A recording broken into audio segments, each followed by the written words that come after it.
नमस्कार, मैं आमिर और आप देख रहे हैं डेमोक्रेटिक चरखा। बिहार में बहार तो यकीनन है, क्योंकि यहाँ पर नीतीश कुमार की सरकार 15 साल से बहार लाने की पूरी कोशिश कर रही है। वो कैसे कोशिश कर रही है? समय पर चुनाव करवाकर। अभी लगातार जब आप अखबारों को खोलेंगे हर सुबह, तो उसमें हर पन्ने पर चुनाव आयुक्त का बयान आया होता है। चुनाव आयुक्त और चुनाव आयोग बार बार ये कह रहे हैं कि कोरोना के बावजूद भी बिहार में तय समय पर चुनाव करवाया जाएगा। आज के भी अखबारों की प्रमुख खबरें यही रही हैं कि बिहार में जल्द ही चुनाव करवाया जाएगा। इसको लेकर जो विपक्षी पार्टियां थी, जो अभी तक उसका विरोध कर रही थी, उन्होंने भी अब तैयारियां शुरू कर दी हैं। लेकिन इन सारी खबरों के बीच में जो खबर दब रही है वो ये है कि क्या हम लोग कोरोना योद्धाओं के लिए सही से हर संसाधन उपलब्ध करवा रहे हैं या नहीं। ये वही कोरोना योद्धा है जिनके लिए हम लोगों ने थाली बजाई थी, ताली बजाई थी, दिए जलाए थे और सरकार ने करोड़ों रुपए खर्च करके उनके ऊपर फूल भी बरसाए थे। स्वास्थ्य कर्मी और कोरोना योद्धा की स्थिति ये है कि लगातार हड़ताल होने के बावजूद ना ही केंद्र सरकार उस पर कोई एक्शन ले रही है और ना ही राज्य सरकार। सबसे पहले आशा कार्यकर्ताओं ने मानदेय का सवाल उठाया और 2 दिन की हड़ताल पर गई। उस हड़ताल में भी सरकार की तरफ से किसी भी तरह का बयान नहीं आया।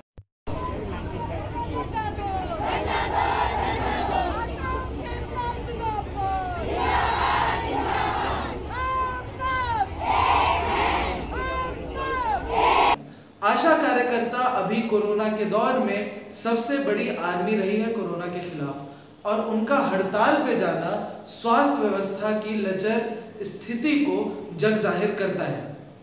अभी पटना एम्स के 95 इंटर्न डॉक्टर जो कोरोना वार्ड में ड्यूटी कर रहे थे, वो हड़ताल पर जा चुके हैं। उनका ये कहना है कि ना उन्हें किसी भी तरह की प्रोत्साहन राशि दी जा रही है, ना ही पीपीई किट दिए जा रहे हैं, और ना ही बिना अनुमति के उन्हें इलाज करने का, बिना आदेश के उन्हें इलाज करने की अनुमति भी है। यानी जब तक कोई सीनियर डॉक्टर उन्हें आदेश नहीं देगा, वो अपने से किसी भी कोरोना पेशेंट का इलाज भी नहीं कर सकते हैं। उनके हाथ भी बंधे हुए हैं। वो किसी भी तरह से खुलकर काम करने के लिए उन्हें छूट नहीं मिल रही है। स्वास्थ्य कर्मियों का प्रोत्साहन राशि, मानदेय का मसला एक अलग मसला हो रहा है, लेकिन इसके अलावा जो दूसरा मसला हो रहा है वो है कि क्या स्वास्थ्य कर्मियों को पूरे तरीके से पीपीई किट, मास्क और ग्लव्स प्रदान किए जा रहे हैं या नहीं किए जा रहे हैं। आशा कार्यकर्ताओं की माने तो उन्हें ग्लव्स और मास्क नहीं दिए जा रहे हैं। ग्लव्स और मास्क उन्हें खुद अपने पैसे से खरीदने पड़ रहे हैं। जब भी वो जा रहे हैं वैक्सीन देने के लिए किसी बच्चों को, किसी महिलाओं को, या फिर वो कोरोना की जांच के लिए जा रहे हैं, तब उनके पास किसी भी तरह की कोई व्यवस्था, स्वास्थ्य उपकरण नहीं रह रहे हैं। इस टाइम कोरोना चल रहा है, हमने कितने सर्वे कर रखा है, हमें क्या क्या प्रॉब्लम है सभी आशा वर्कर को मालूम है। सिर्फ ग्लव्स देते हैं तो मास्क नहीं दे रहे, मास्क दे रहे तो हमें क्या, हमें भी किट देनी चाहिए इन्हें। सरकार को हमें मिल रही है किट, हमें किट नहीं मिल रही है।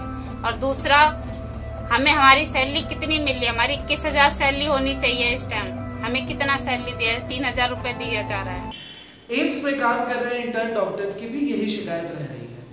आज पीएमसीएच में 19 स्वास्थ्य कर्मियों सहित कोरोना पॉजिटिव पेशेंट मिले। आप इससे खुद अंदाजा लगा लीजिए कि ऐसे में जिन्हें हम कोरोना योद्धा कह रहे हैं, उनकी स्थिति क्या हो रही होगी।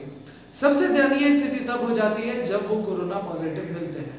ना ही सरकार की तरफ से कोई उन्हें मुआवजा मिलता है और ना ही कोई इलाज में सरकारी मदद। 3 आशा कार्यकर्ताओं की कोरोना से लड़ते हुए मौत हो चुकी है, लेकिन उन्हें किसी तरह का भी मुआवजा नहीं मिला। क्या आप इस बात पर यकीन कर सकते हैं कि आशा कार्यकर्ताओं की मासिक तनख्वाह सिर्फ 2,000 से 3,000 रुपए है? अगर सरकार के पास इतनी भी तनख्वाह नहीं है देने के लिए कि वो 2,000 से 3,000 रुपए उन लोगों को दे रहे हैं जो कोरोना से सबसे ज्यादा लड़ाई लड़ रहे हैं, तो फिर नीतीश कुमार को भी अपना वेतन नहीं लेना चाहिए, उन्हें भी अपना वेतन छोड़ देना चाहिए, क्योंकि बिहार सरकार के पास पैसे नहीं है। और जब पैसे नहीं है तभी वो आशा कार्यकर्ताओं को मुआवजा या फिर वेतन नहीं दे पा रहे हैं। आशा कार्यकर्ताओं की मांग है कि उन्हें ग्लव्स और मास्क सहित महीने के 21,000 रुपए मिलने चाहिए। और उन्हें मिल कितने रहे हैं? 2000 से 3000 रुपए प्रति माह। 2000 से 3000 रुपए प्रति माह में कोई व्यक्ति अपना घर तो चलाना दूर की बात है, खुद अपने लिए 2 वक्त की रोटी का इंतजाम भी नहीं कर सकता है। अगर सरकार को लगता है कि 2000 से 3000 रुपए बहुत है, तो फिर IAS ऑफिसर और जो मंत्री हैं जिनके पास कई तरह की सुविधाएं होती हैं, गाड़ी से लेके बंगले से लेकर राशन तक की सुविधा उन्हें उपलब्ध होती है, उन्हें इन सारी चीज़ों का पैसा नहीं देना पड़ता है, तब भी उनकी तनख्वाह हज़ारों में क्यों है? वो भी 2000 से 3000 रुपए में अपना घर चलाने की कोशिश करें और उसी में चुनाव लड़ने की भी कोशिश करें। जब चुनाव आएगा तब आप देखेंगे इन नेताओं के पास पैसों की बारिश होगी और वो इसी के लिए 5 साल जनता को लूट कर अपना खजाना भरते रहते हैं, ताकि चुनाव आने पर वो चुनाव के एक रात पहले वोटों को खरीद सके।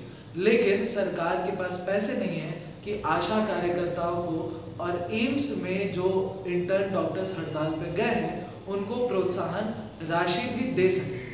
कहा जाता है हमारे देश में कि डॉक्टर्स जो है वो भगवान का रूप है, लेकिन उन भगवानों को हम लोग किसी भी तरह का अस्त्र प्रदान नहीं कर रहे हैं। हम लोग बस उनके ऊपर फूल चढ़ावे के तौर पे चढ़ा रहे हैं और कह रहे हैं कि कुछ चमत्कार करके दिखा दीजिए। और जब कोरोना की स्थिति बिहार में सबसे ज़्यादा खराब होते जा रही है, तब सरकार अपने ऊपर आरोप नहीं ले रही है, वो स्वास्थ्य विभाग के सचिव का तबादला कर देती है, वो उन्हें उनके जगह किसी और को सचिव बना देती है। लेकिन स्वास्थ्य मंत्री मंगल पांडे से ये सवाल नहीं पूछा जाता कि जो बिहार में बड़े बड़े प्राइवेट हॉस्पिटल थे उन्हें क्यों नहीं कोरोना के लिए पहले खोला गया, क्यों सरकारी अस्पतालों पर इतना बोझ डाल दिया गया जिसके लिए वो पहले से तैयार नहीं थे। बिहार में कोरोना पीक पर जाना काफी बाद में शुरू हुआ है। सबसे पहले ये महाराष्ट्र, दिल्ली, इन्हीं इलाकों में पीक पर गया था और उसके काफी दिनों के बाद बिहार में इक्का दुक्का मामले आने शुरू हुए थे। बिहार सरकार के पास पर्याप्त मात्रा में समय था इसकी तैयारी को लेकर, लेकिन बिहार सरकार ने उस वक्त तैयारी नहीं की। क्यों? क्योंकि उन्हें चुनाव की तैयारी करनी थी। अभी भी अगर आप अखबारों को देखेंगे, नीतीश कुमार के बयानों को देखेंगे, तो उन्हें कोई परवाह नहीं है कोरोना पेशेंट की और ना ही कोरोना के बढ़ते केसेस की। उनको परवाह है तो सिर्फ इस बात की कि किसी तरह से चुनाव समय पर हो जाए और अक्टूबर नवंबर होते होते फिर से बिहार में बाहर आ जाए और नीतीश कुमार की सरकार फिर से बन जाए। आप देख रहे थे डेमोक्रेटिक चरखा। अगर आपको ये वीडियो रिपोर्ट पसंद आई और आप चाहते हैं कि हम लोग इसी तरह से बिना डरे निष्पक्ष पत्रकारिता करते रहे, सरकार के दबाव से मुक्त होकर पत्रकारिता करते रहे, तो आप फेसबुक पे हमारे पेज को लाइक करें, इस वीडियो को शेयर करें और यूट्यूब पे हमारे चैनल को सब्सक्राइब करें। नमस्कार। लाइक, शेयर, कमेंट करें इस वीडियो पे और सब्सक्राइब कीजिए डेमोक्रेटिक चरखा को।